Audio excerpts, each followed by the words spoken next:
الحمد لله الذي أرسل رسوله بالهدى ودين الحق ليظهره على الدين كله ولو كره المشركون. أشهد أن لا إله إلا الله وحده لا شريك له، وأشهد أن محمدا عبده ورسوله. اللهم صل على محمد وعلى آله وأصحابه أجمعين. أما بعد، فقال الله تعالى في القرآن الكريم: أعوذ بالله من الشيطان الرجيم. إن الذين يكتمون ما أنزل الله من الكتاب ويشترون به ثمنا قليلا أولئك ما يأكلون في بطونهم إلا النار ولا يكلمهم الله يوم القيامة ولا يزكيهم ولهم عذاب عليم.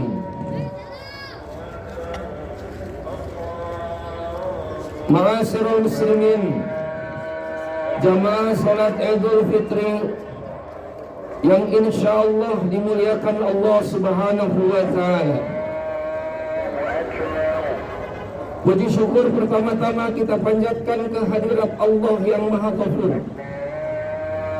Maha Pengampun, Maha Rahman, Maha Rahim, Maha Pengasih, Maha Penyayang. Biidznillah, sampai dengan hari ini, hari kegembiraan bagi umat Islam seluruh dunia, Allah Subhanahu wa taala telah memilih kita termasuk bahagian dari itu. Setelah kita sama-sama melaksanakan ibadah saum selama 1 bulan penuh. Allahu Akbar, Allahu Akbar, Allahu Akbar, walillahil hamd. Ma'asyiral muslimin, jamaah sidang salat Idul Fitri yang insyaallah dimuliakan Allah Subhanahu wa taala, seperti yang dijanjikan oleh Rasulullah sallallahu alaihi wasallam, bahwa ada 2 kegembiraan, 2 kebahagiaan yang dijanjikan oleh Rasulullah sallallahu alaihi wasallam bagi setiap orang yang melaksanakan ibadah saum. Kegembiraan yang pertama adalah di dunia. Pertama, saat kita berbuka saum, kita sama-sama telah merasakan bagaimana bahagia dan gembiranya. Yang kedua, kegembiraan saat ini, kegembiraan hari ini, bersama keluarga, bersama teman, bersama tetangga, kita sama-sama melaksanakan ibadah kepada Allah Subhanahu wa taala. Dan Rasul menjanjikan, insyaallah kita kembali kepada fitri, kembali kepada kesucian jiwa. Salah dan noda insyaallah Allah hapuskan dengan bermacam-macam ibadat di bulan Ramadan. Kegembiraan yang kedua nanti, saat kita kembali menghadap Allah Subhanahu wa taala, kita bertemu dengan Allah Rabbul Alamin. Kita bertemu dengan Sang Pencipta yang Maha Kuasa, yang Maha Perkasa, yang telah memberikan mati, yang memberikan hidup dan memberikan mati kepada kita semua. Allahu Akbar, Allahu Akbar, walillahil hamd. Ma'asyiral muslimin, jamaah sidang salat Idul Fitri yang insyaallah dirahmati Allah Subhanahu wa taala. Berdasarkan beberapa ayat maupun hadis-hadis Rasulullah sallallahu alaihi wasallam, minimal ada 11 golongan manusia. Sekali lagi, ada 11 golongan manusia yang oleh Allah tidak akan pernah dipedulikan. Allah tidak akan mengajak berkata-kata. Allah tidak akan membersihkan dosa Bahkan Allah mengancam mereka dengan siksa yang amat pedih. Allah Subhanahu wa taala berfirman di antaranya dalam surah Al-Baqarah ayat 174. A'udzu billahi minasy syaithanir rajim. Innal ladzina yaktumuna ma anzalallahu minal kitab wa yashtaruna bihi thamanan qalila ulaika ma ya'kuluna fi butunihim illa an-nar wa la yukallimuhumullahu yawmal qiyamah wa la yuzakkihim wa lahum 'adzabun alim. Yang kedua, di dalam hadis riwayat Imam Muslim dari Abi Dzar radhiyallahu anhu. Yang ketiga, hadis riwayat Muslim dari Abu Hurairah radhiyallahu anhu. Yang ketiga, hadis Muslim dari Abu Hurairah radhiyallahu anhu. Yang keempat, hadis An-Nasai dari Ibnu Majah. Hadis An-Nasai dari Ibnu Abbas radhiyallahu anhu. Minimal ada 11 golongan manusia yang oleh Allah tidak akan pernah dipedulikan. Allah tidak akan mengajak berkata-kata. Allah tidak akan membersihkan dosa. Bahkan Allah mengancam dengan siksa yang amat pedih. Yang pertama, orang yang menyembunyikan kitab dan menukarkannya ayat-ayat Allah dengan harga yang murah. Kebenaran Al-Quran disembunyikan. Ayat-ayat Allah dipergunakan untuk meraih kedudukan dan kekayaan. Demi kelanggengan kekayaan, demi kelanggengan keturunan, demi kelanggengan harta benda, pangkat dan jabatan, sehingga ayat-ayat Allah disembunyikan. Itu yang pertama, yang tidak akan pernah diajak bicara oleh Allah Subhanahu wa taala. Allah pun tidak akan pernah membersihkan dosa-dosanya. Yang kedua, orang yang suka memberi, orang yang suka berbagi, akan tetapi ia menyebut-nyebut kembali pemberiannya itu.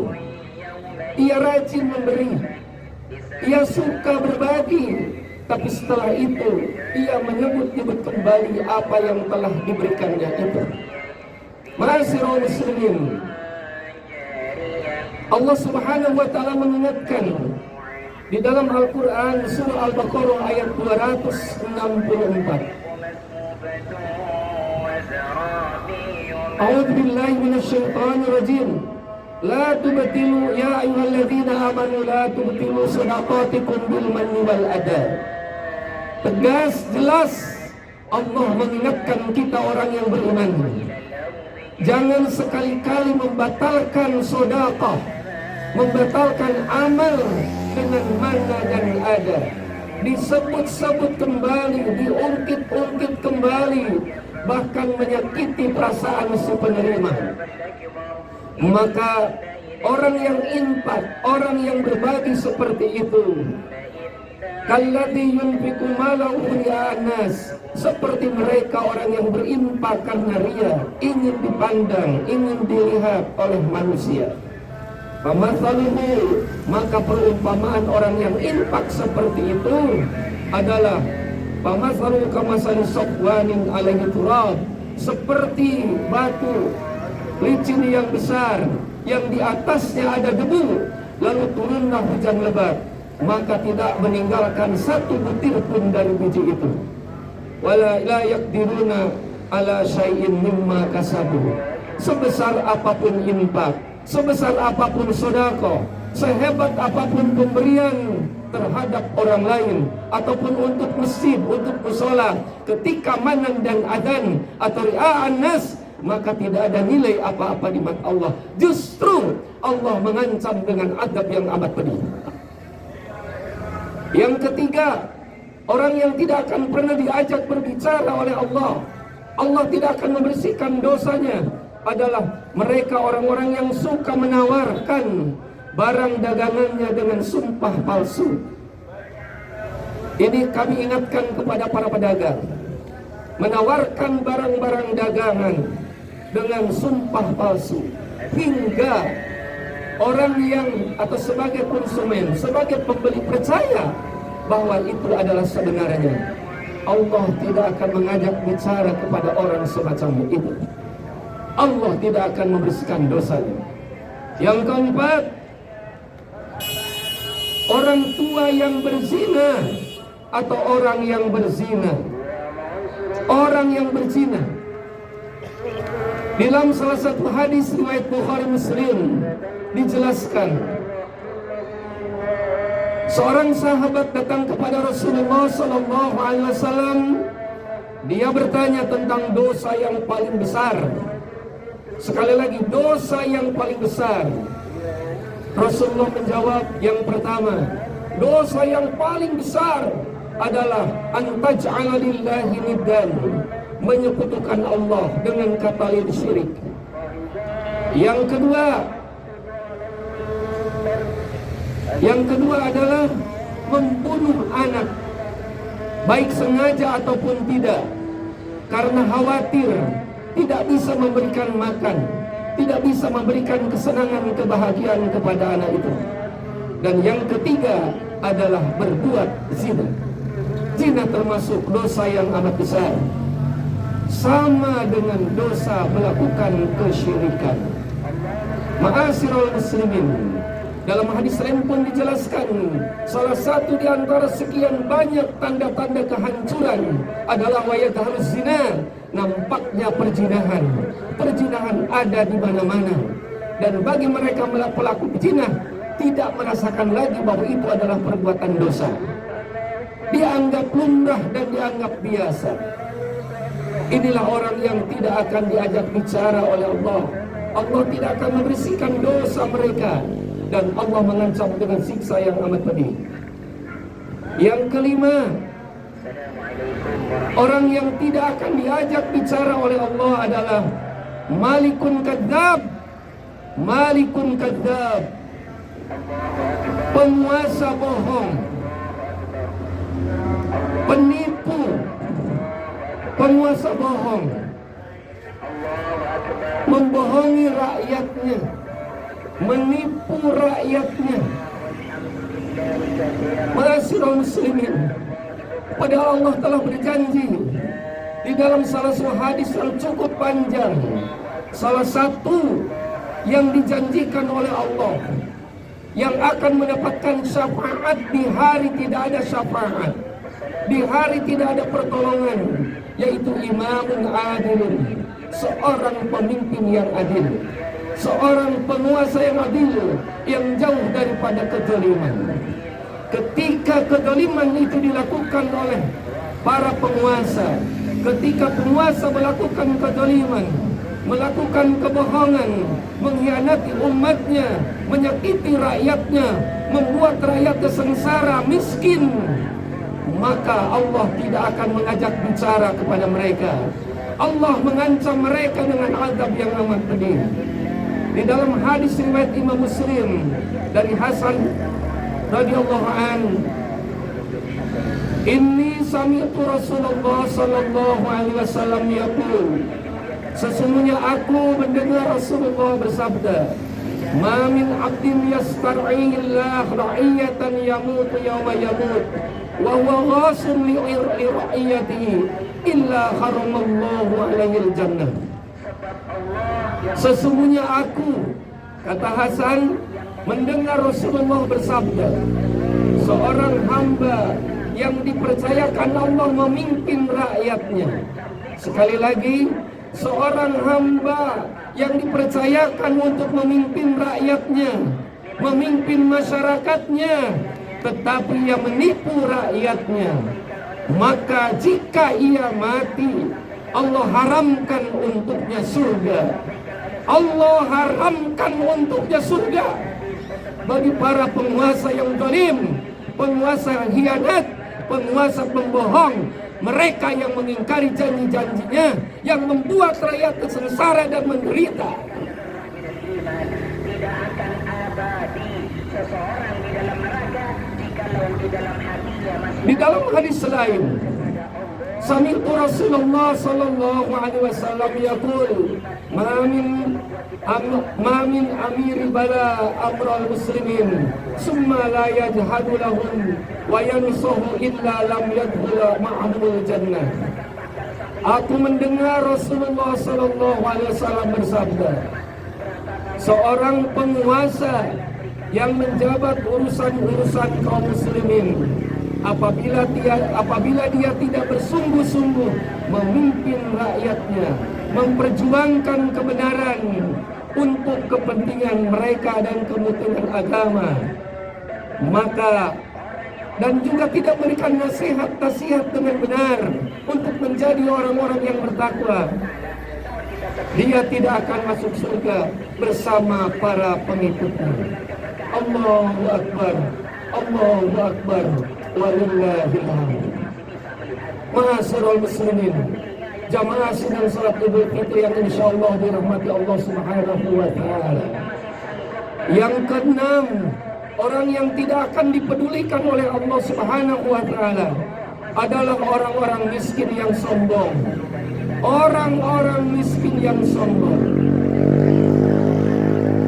Seperti yang sudah Bapak Ibu ketahui, yang boleh sombong hanya Allah. Yang boleh sombong hanya Allah, karena ada yang bisa disombongkan.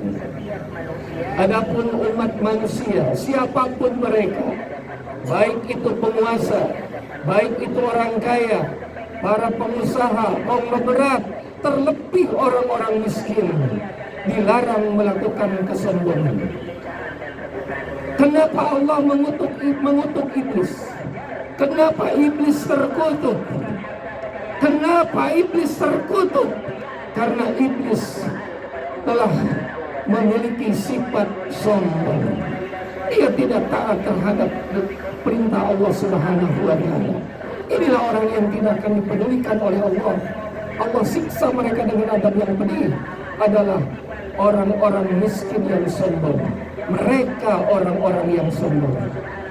Yang ketujuh, orang yang tidak akan dipedulikan oleh Allah adalah orang yang mempunyai kelebihan air di tengah padang pasir, tetapi dia tidak mau berbagi kepada orang-orang yang membutuhkan. Di saat mereka haus, di saat mereka lapar, mereka tidak mau berbagi. Inilah orang-orang yang tidak akan dipedulikan oleh Allah. Bapak Ibu, perlu Bapak ketahui, seperti yang Allah jelaskan di dalam Al-Quran, bahwa salah satu sifat orang munafik adalah mereka orang-orang yang tidak mau berbagi. Bahkan bukan hanya dirinya tidak mau berbagi, tetapi dia juga mengajak orang lain untuk sama-sama tidak berbagi. Bisa Bapak Ibu baca dalam Al-Quran surah Al-Munafiqun. Inilah orang yang tidak dipedulikan oleh Allah, yaitu mereka orang-orang yang bakhil, orang-orang yang tidak mau berbagi dengan sesamanya. Ma'asyiral muslimin, yang kedelapan, orang yang tidak akan dipedulikan oleh Allah Subhanahu wa taala adalah mereka yang orang yang bersumpah setia kepada pemimpin untuk memperoleh dunia. Para pendukung pemimpin bohong, para pendukung pemimpin khianat, para pendukung pemimpin curang, para pendukung pemimpin orang-orang yang zalim, dibela, didukung habis-habisan sampai menukarkan akidah, siap demi keuntungan dunia semata. Allah mengutuk mereka, Allah melaknat mereka, Allah mengancam mereka dengan siksa yang amat pedih. Sekali lagi, bagi mereka para pendukung pemimpin yang salah, pemimpin yang bohong, pemimpin yang curang, pemimpin khianat, didukung juga, Allah ancam mereka dengan azab yang amat pedih. Yang kesembilan, orang yang minum khamr, orang yang minum arak, orang yang minum minuman keras, Allah haramkan surga, Allah haramkan surga. Allah laknat mereka dengan azab yang amat pedih. Bukan hanya peminum, tapi juga pembuat, pengedar dan pedagang, sama Allah haramkan mereka surga. Yang ke-10, orang yang durhaka terhadap orang tuanya, orang yang durhaka terhadap ibu dan bapaknya. Mereka orang yang telah ibu yang telah mengandung selama 9 bulan, ibu yang telah melahirkan dengan penuh perjuangan, ibu yang telah menyusui selama 2 tahun. Mereka yang sudah berusaha mengasuh, membimbing, membesarkan sehingga menjadi tumbuh dewasa, tumbuh berkembang, tapi setelahnya itu ia durhaka kepada Allah, durhaka kepada kedua orang tua. Ma'asyiral muslimin, Allah haramkan kepada mereka surga. Siapapun kita yang hadir saat ini, bapak-bapak, ibu yang ada di lapangan ini, semuanya adalah anak. Siapapun kita adalah anak, tapi di sisi lain kita pun bapak, di sisi lain kita pun ibu. Kita bapak dari anak kita, kita ibu dari anak kita, tapi kita juga anak dari orang tua kita. Jangan berharap, jangan bermimpi kita menginginkan anak-anak yang soleh dan solihah. Seandainya kita sebagai anak dari orang tua kita, bapak dari anak kita, ibu dari orang tua kita, belum menjadikan teladan menjadi orang-orang yang soleh. Ma'asyiral muslimin, ada sebuah kisah. Ini ada sebuah kisah, mudah-mudahan memberikan pelajaran untuk kita semua. Jangan menyakiti orang tua dengan kerinduan. Jangan menyakiti orang tua dengan kerinduan. Orang tua yang ada di kampung, orang tua yang ada di desa sangat merindukan anaknya pulang. Ia tidak cukup dengan telepon, ia tidak cukup dengan HP, tapi ia menginginkan anaknya pulang. Ingin ada anaknya di hadapannya. Rasanya ingin merangkul, ingin memeluk, ingin mencium anaknya. Tapi ketika anak ditelepon, nah, ibu sudah rindu kepadamu, nah, kapan kamu pulang? Seorang anak yang sukses, seorang anak pemimpin perusahaan mengatakan, oh, maaf, aku belum bisa pulang. Insya Allah lain kali aku pulang. Tapi aku tetap mendoakan ibu agar ibu tetap dalam keadaan sehat. Seorang ibu yang mulia, nah, ibu doakan kalian, ibu doakan kamu, ibu doakan anak kamu, dan ibu doakan mantu ibu, istri kamu. 1 hari, 2 hari, seminggu setelah itu, ia pun kembali telepon lagi, nah, kapan kamu pulang, nah? Ibu rindu denganmu, nah. Rasanya ibu ingin memelukmu. Ibu, maaf, aku belum bisa pulang, Bu. Nah, apa betul kamu telah membeli sebuah rumah yang besar, sebuah gedung yang mewah? Kata si anaknya, betul, Bu. Aku telah membeli sebuah rumah yang bagus, yang besar. Kata ibunya, aku senang mendengarnya. Kamu bisa membahagiakan istrimu, kamu bisa membahagiakan anak-anakmu. 1 minggu, 2 minggu, 1 bulan setelah itu, kembali lagi ibunya telepon. Nah, kapan kamu pulang, nak? Kapan kamu pulang? Rasanya ibu ingin menatapmu, ingin memelukmu. Anaknya bilang, maaf Bu, aku sibuk, belum bisa pulang. Tapi aku selalu mendoakan ibu. Nah, apa betul kamu beli mobil mewah? Anaknya menjawab, betul, Mah. Betul, Bu, aku telah membeli mobil yang bagus, mobil yang mewah. Ibunya bilang, aku senang dengarnya. Ibu senang dengarnya. Kamu bisa membahagiakan anak-anak dan istrimu. 1 minggu, 2 minggu, 1 pekan, 2 pekan, 1 bulan. Anaknya pun belum kunjung tiba. Kembali lagi telepon ibunya. Nah, sudah di mana? Rasanya ibu sudah ingin memelukmu. Ibu sudah merindukanmu, nak. Kapan kamu pulang, nak? Anaknya bilang, maaf ibu, aku belum bisa pulang. Tapi aku tetap tiap bulan kan mengirim uang kepada ibu untuk kebahagiaan ibu, untuk kesenangan ibu. Kata ibunya, bukan itu yang aku inginkan. Tanpa pengirimanmu aku juga bisa untuk makan, untuk minum. Nah, apa betul kamu, nak? Aku dengar dari temanmu, apa betul kalau kamu membeli anjing dari Jepang dengan harga sekian puluh juta? Anaknya menjawab dengan senang, betul Bu, aku telah membeli seekor anjing dari Jepang. Aku simpan anjing tersebut di depan rumah untuk menjaga rumahku, Bu. Kata ibunya, nah, kalaulah aku boleh dan bisa, aku akan memohon kepada Allah agar Allah menjadikan ibu sebagai seekor anjing. Allah jadikan ibu seekor anjing agar aku disimpan olehmu di depan rumah. Setiap hari kamu menatap ibu, setiap hari kamu memberi makan kepada ibu. Allahu Akbar, Allahu Akbar, Allahu Akbar. Orang yang durhaka kepada orang tua, Allah haramkan surga. Janji Allah untuk mereka adalah abadi di neraka.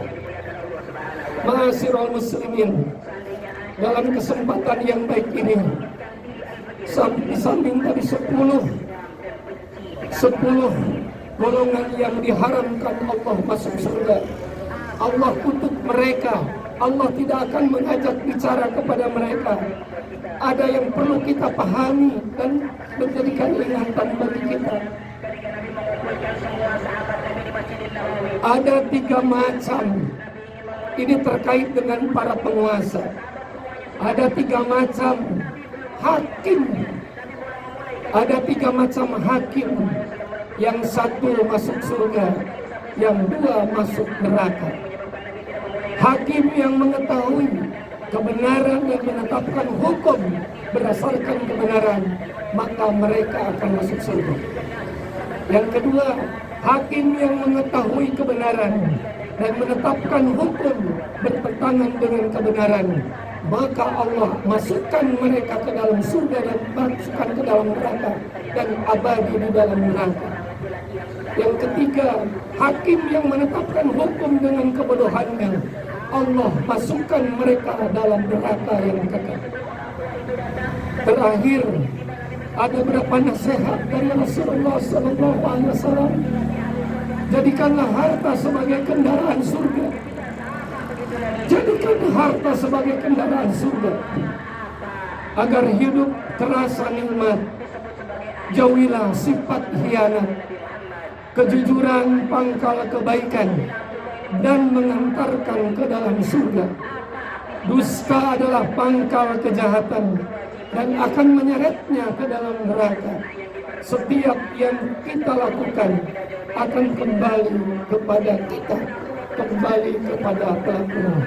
Allahu Akbar, Allahu Akbar, Allahu Akbar, walillahil hamd. Ma'asyiral muslimin, inilah 10 golongan manusia yang terancam mendapatkan siksa yang amat pedih. Allah tidak akan pedulikan mereka. Allah tidak akan menatap mereka. Allah tidak akan membersihkan dosa-dosa mereka. Mudah-mudahan kita terhindar dengan sifat-sifat itu dan kita tidak termasuk ke dalamnya. Mungkin inilah apa yang saya dapat sampaikan dengan harapan mudah-mudahan bermanfaat. Rabbana la tuzigh qulubana ba'da idh hadaitana wa hab lana min ladunka rahmah innaka antal wahhab. Ya Tuhan kami, jangan Engkau jadikan hati kami berpaling setelah Engkau berikan kepada kami petunjuk. Anugerahkan kepada kami rahmat darimu, sesungguhnya Engkau Maha Pemberi. Rabbana innana amanna faghfir lana dzunubana wa qina adzabannar. Ya Tuhan kami telah beriman kepadamu. Ampuni dosa-dosa kami, jauhkan kami dari siksa api neraka. Ya muqallibal qulub tsabbit qalbi ala dinika. Wahai Tuhan yang membolak-balikan hati, hidayah kepada kita semua untuk senantiasa menjadi hamba-hamba yang ya Allah yang membolak-balikan hati, teguhkanlah hatiku, teguhkanlah hati kami kepada agama-Mu. Kapanpun, dimanapun kami, siapapun kami tetap dalam keadaan Islam, mati dalam keadaan husnul khatimah. Rabbana taqabbal minna innaka antas samiul alim. Ya Allah, terimalah saum kami, terimalah salat kami, baik yang wajib maupun yang sunnah. Terimalah tilawah kami, terimalah infak dan sedekah kami. Pertemukanlah kami kembali di bulan Ramadan di tahun yang akan datang. Ya Allah, ampuni kami, ampuni dosa-dosa kami, maafkan kesalahan kami, ampuni dosa-dosa orang tua kami yang masih ada maupun yang telah tiada. Mereka orang-orang yang paling berjasa untuk kami, Rabb. Ampuni mereka, ampuni guru-guru kami dan saudara-saudara kami yang seiman. Rabbana atina fid dunya hasanah wa fil akhirati hasanah wa qina adzabannar. Walhamdulillahi rabbil alamin. Assalamualaikum warahmatullahi wabarakatuh. Kepada jemaah kami ucapkan taqabbalallahu minna wa minkum.